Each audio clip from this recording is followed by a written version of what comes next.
The terrible famine of 1932–3 hit all the major Soviet grain-growing regions, but Ukraine worst of all. It was not the result of adverse climatic conditions but a product of government policies.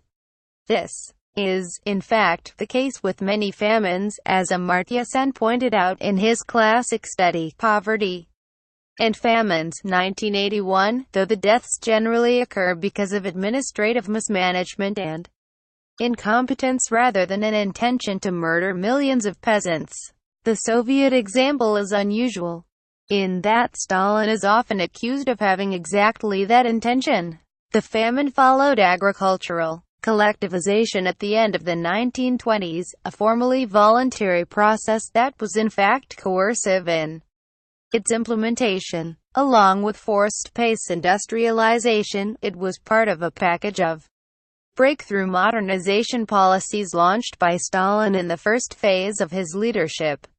Industrial growth needed to be financed by grain exports, which collectivization was supposed to facilitate through compulsory state procurements and non-negotiable prices.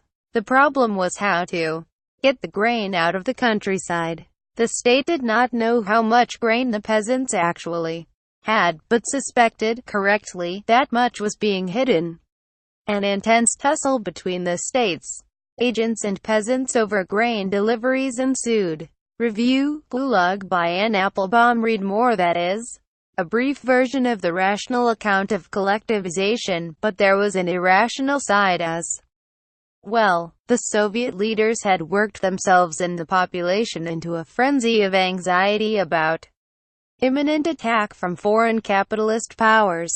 In Soviet Marxist-Leninist thinking, class enemies within the Soviet Union were likely to welcome such an invasion, and such class enemies included kulaks, the most prosperous peasants in the villages. Thus collectivization went hand in glove with a drive against kulaks, or peasants labeled as such, who were liable to expropriation and deportation into the depths of the USSR. Resistance to collectivization was understood as kulak sabotage.